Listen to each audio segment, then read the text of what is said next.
प्रतापगडावर faster Fene. लेखक भा. रा. भागवत. भाग 5. गड गप्प झाला. प्रतापगडावरची विद्यार्थी सेना चिंतातूर होऊन उभी होती. चकोरप्रमाणे बाकीच्या मुलांनीही रिपोर्ट आणले ते निराशाजनक. त्यामुळे सुरव्यांना आता खरीखुरी भीती वाटू लागली. तरी पण त्यांनी पुन्हा मुलांची टोळकी केली आणि आणखी काही बाजू तपासायला त्यांना पिटाळले. त्यांनी स्वतः किती धावाधाव केली त्याला सीमाच नाही. पण हे सारे अंधारात अडचणीतून चालले होते. बॅटऱ्यांच्या भरीला गावकऱ्यांनी कंदील पुरवले होते. स्वतः गावकरीही खूप शोध करीत होते, पण चकोरचा पत्ता लागला नव्हता. सुर्वे सरांच्या तर तोंडचे पाणी पळाले होते. निसर्गाचा प्रकोप महाराष्ट्रावर झाला होता.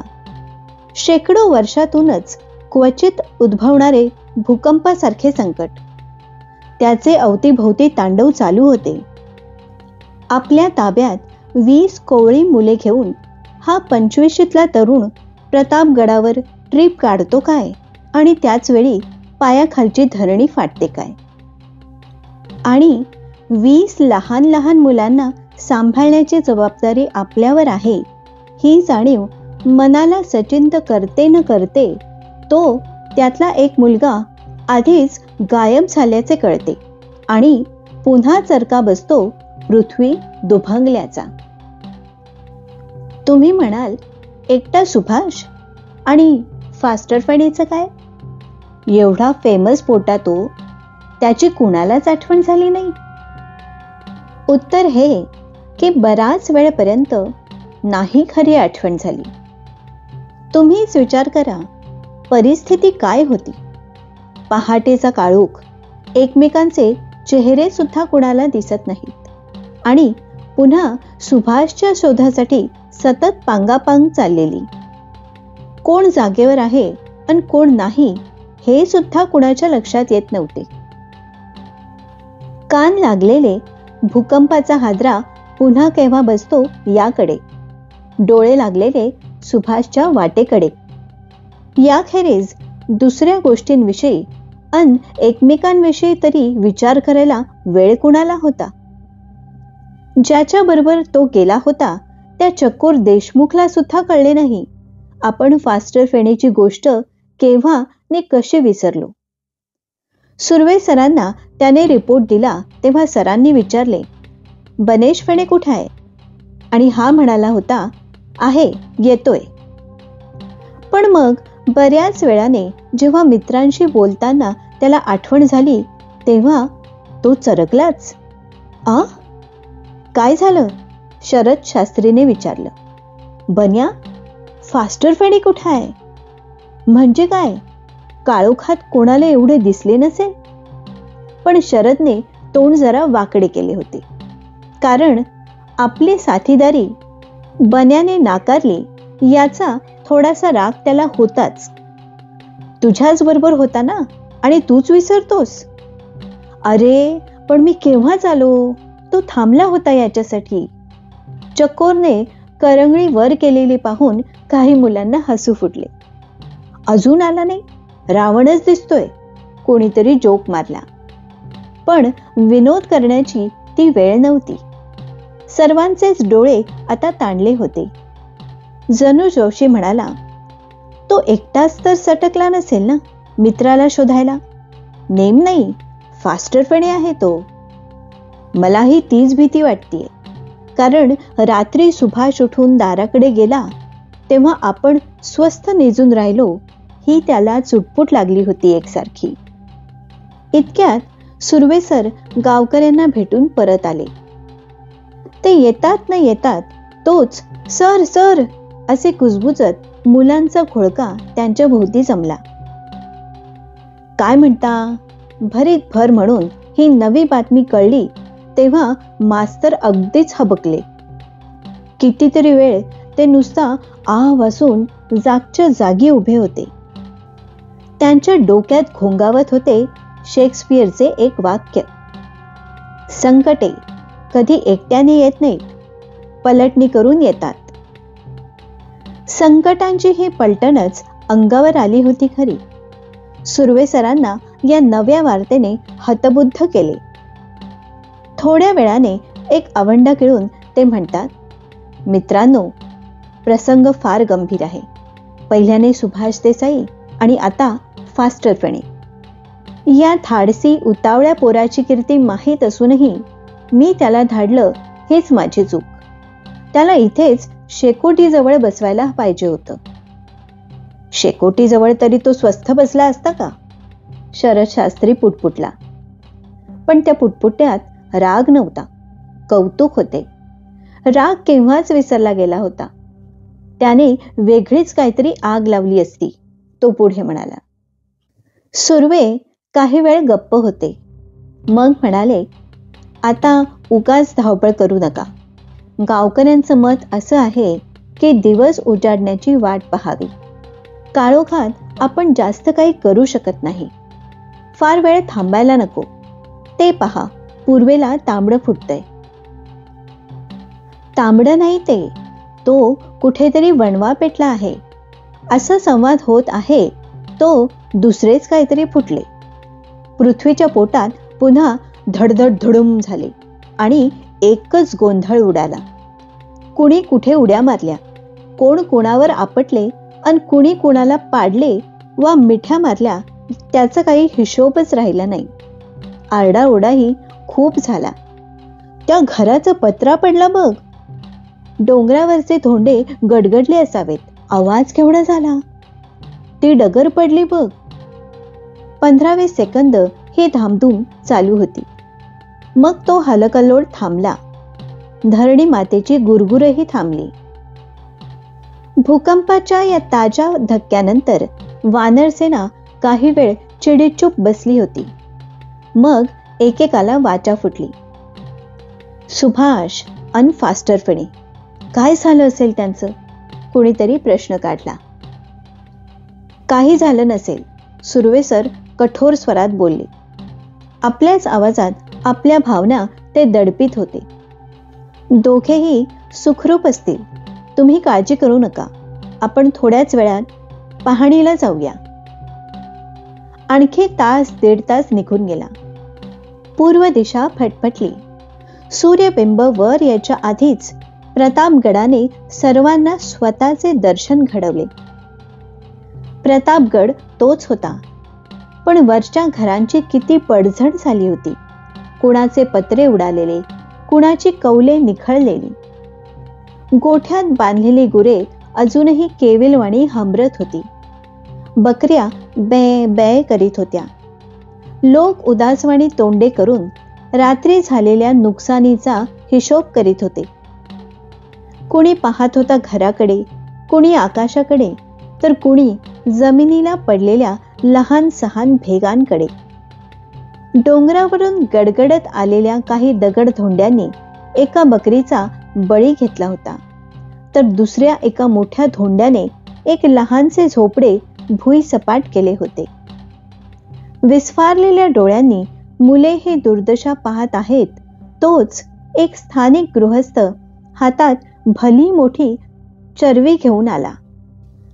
घ्या साहेब, वाईस दूध द्या समत्यांनी, गावला कपोर. सुर्वे सरांनी मानेनेच नाही केले. मग ते म्हणाले, एकच का? 2 पोरं गुल आहेत. त्यांच्या आवाजात खिन्नतेबरोबरच लाज उमटली होती. 2? असू द्या असू द्या, तो गृहस्थ म्हणाला. गावत्याल जातात कुठं? देवी भवानींनी समद्याची काळजी हाय ना मग. घ्या र पोरांनो, प्या दूध, जरा तरतरी येईल. मग मी बी येईन तुमच्या संग शोधाया. मास्तरांचे डोळे भरून आले. ते म्हणाले, पाटील, तुम्ही कशाला हा त्रास केलात? वेळ कशी अन तुम्ही? येळ अशी हाय म्हणूनच केलं, पाटील म्हणाले. तुम्ही गुमान चिंता करू नका, घ्या. मुलांनी चुळा भरल्या आणि ते निरसे दूध एकदाचे प्राशन केले. एकदाचे म्हणायचे कारण असे की कुणालाही खाण्यापिण्यावर वांछा नव्हती. प्रत्येकाच्या डोळ्यांपुढे आपल्या हरवलेल्या मित्रांचे चेहरे उभे होते. काय करत असतील ते? दोघे एकत्र तरी असतील का? कोणत्या भयानक संकटात असतील? आपल्याला सापडतील का? त्यांना लागलं बिगलं तर नसेल? पाटील बुवांनी सर्वांना जबरदस्तीने घोट घोट दूध प्यायला लावले. रिकाम्या पोटांनी का तुम्ही डोंगर तुडवणारा? अंगात ताकद तरी यायला हवी आपल्या मित्रांना शोधया. सुर्वे सरांनाही ते पटले. त्यांनी स्वतः मात्र दूध घेतल्यासारखे केले, पण ते हळूच एका मुलाला देऊन टाकले. ते आपल्याशीच म्हणाले, आधीच माझं मन मला खाते, तेवढं पुरे, आणखी काही नको. थोड्याच वेळात पाटील आणि दुसरी आणखी ग्रामस्थ मंडळी यांना बरोबर घेऊन सुर्वेसर आपल्या विद्यार्थ्यांसह हरवलेल्या मुलांच्या शोधार्थ निघाले. तास 2 तास भटकून त्यांनी उभा डोंगर पालथा घातला म्हटले तरी चालेल, पण मुलांचा कुठेही पत्ता लागला नाही. भूकंपाने डोंगराची फार मोठी उलटापालट केली नव्हती, तरी पण काही ठिकाणी बारीक सारीक भेगा पडल्या होत्या. 1-2 लहान कडे खाली कोसळले होते. डगरी ढासळल्या होत्या. इथं गुहा होती, ती काय झाली? पाटील मध्येच एकदम थपकून म्हणाले. गुहा? जी, योग साधू राहत होता इथं आरतीच्या. काय झालं? ती दगड ढासळल्या ती ना, त्यांनी गुहेचं त्वाण पार झाकून गेलंय. गुमान बंद झाली ती. अन मग साधू आतच गाडला गेला की काय देवजान? पाटील हसून म्हणाले. एकंदरीत त्या साधूबद्दल त्यांचे मत फारसे चांगले नसावे. पर नाही, तसा पक्का आता तो पळाला असेल आधीच बाहेर. वेळ मिळाला असेल तर पळणार ना, कोणीतरी म्हणाले. पक्का असून काय उपयोग? मंडळी पुढे निघाली. प्रत्येक जण चुपचाप होता आणि तरी प्रत्येकाच्या मनात मात्र विचारांचे वादळ सुरू होते. साधू गुहेत काढला गेला असेल? भूकंपाच्या पडझडीत माणसं जिवंत गाडली जातात हे ऐकलंय आपण. सुभाष आणि फास्टर फेणे असेच गाडले गेले नसतील ना?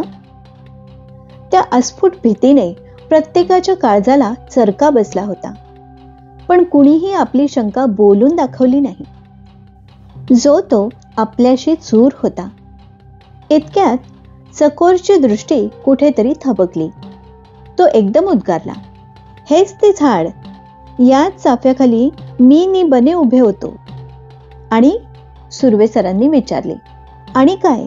इथूनच आम्ही बॅटरी फिरवून एकदा शेवटचं पाहून घेतलं.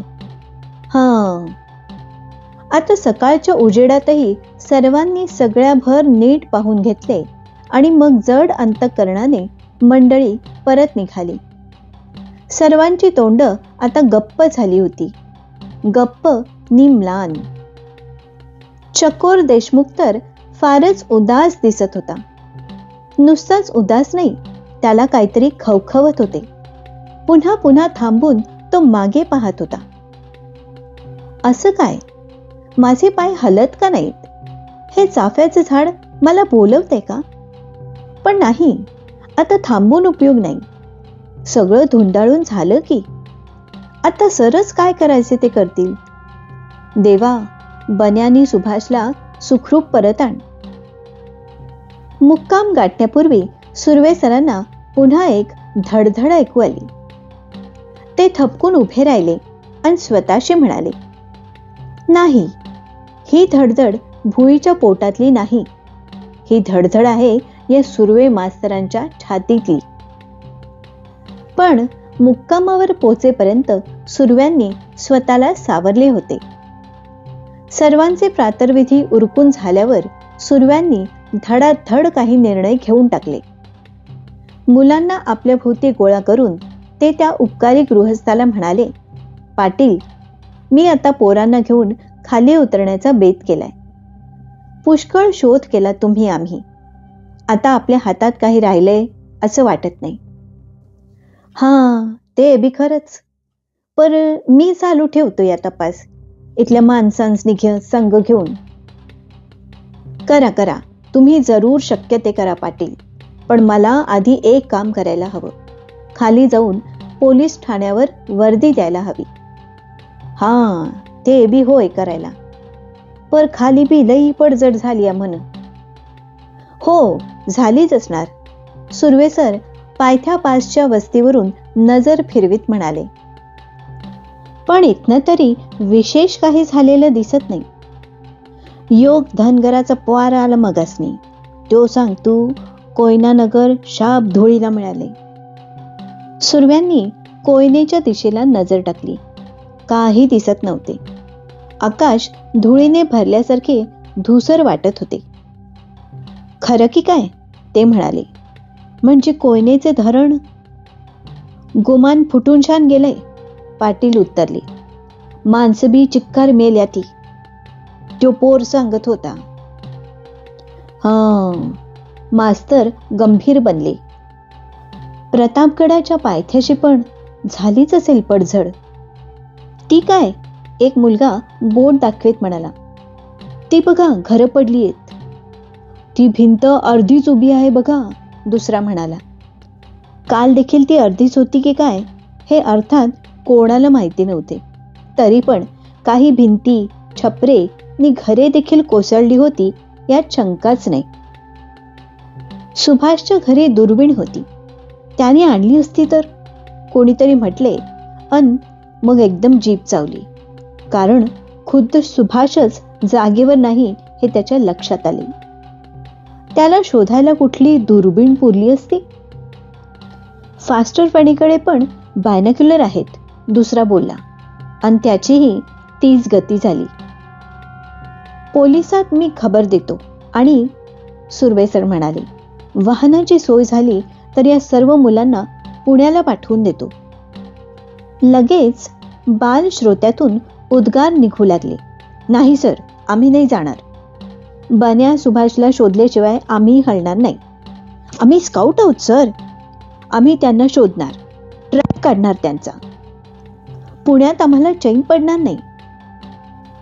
तो कळवळीचा कलकलाट होता. सुर्वे सरांचे कान त्यामुळे किटले नाहीत, तृप्त झाले. त्यांच्या डोळ्यात अश्रू उभे राहिले. ते सगळं कळतंय रे मित्रांनो मला, ते सद्गदित कंठाने म्हणाले. थांबा, माझं ऐकून घ्या. एरवी मी तुम्हाला असं म्हटलं नसतं.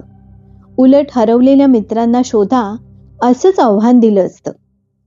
पण आजची परिस्थिती वेगळी आहे. कधी नव्हे तो भीषण भूकंप इथे झालेला आहे.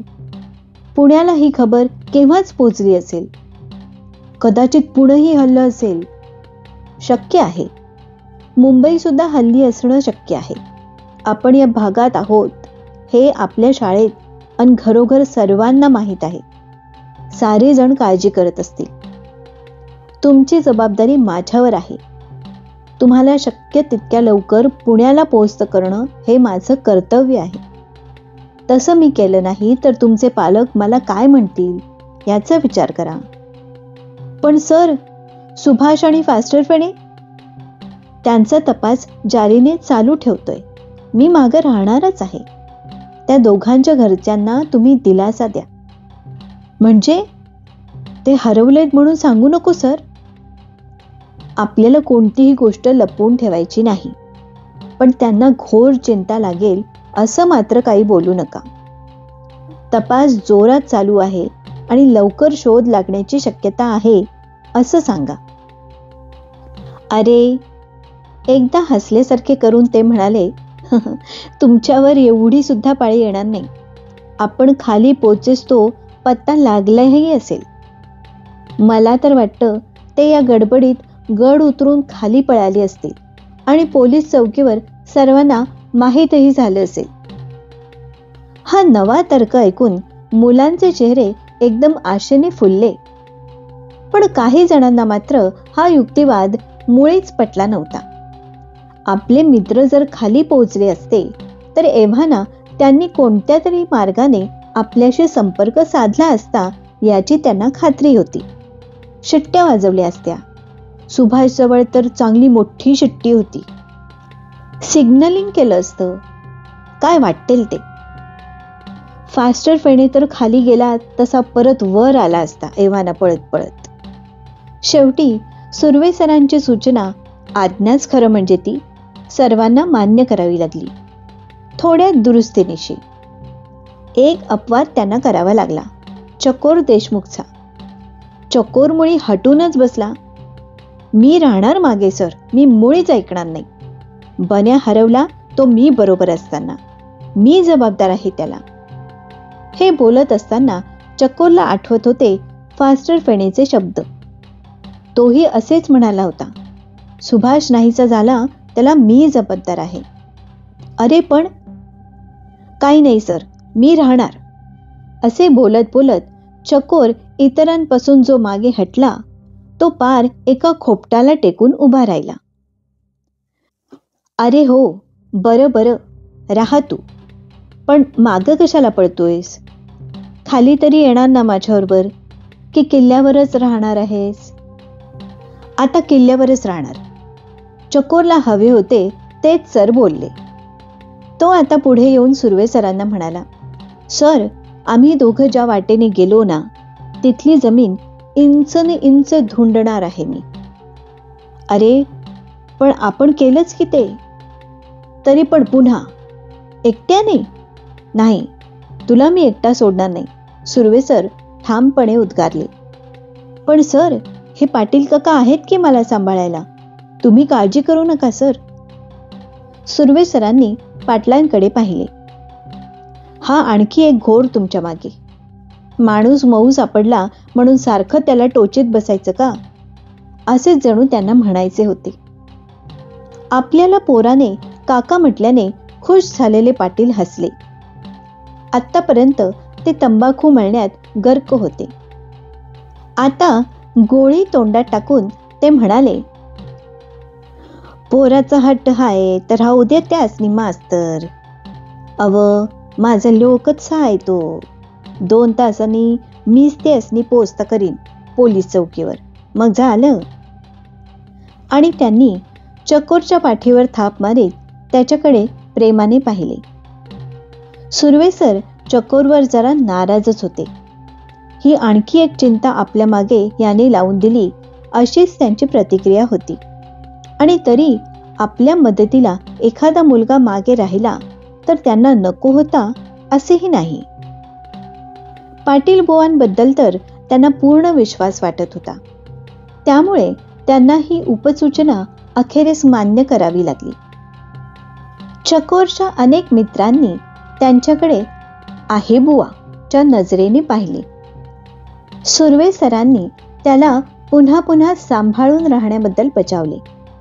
आणि मग त्याचा, पाटील बुवांचा नि साऱ्या गडकरी मंडळींचा निरोप घेऊन ते आपल्या पार्टीसह गडाच्या पायऱ्या उतरू लागले. त्यावेळी 8:30 वाजायला आले होते. प्रतापगड आता गप्प झाला होता. क्रमशः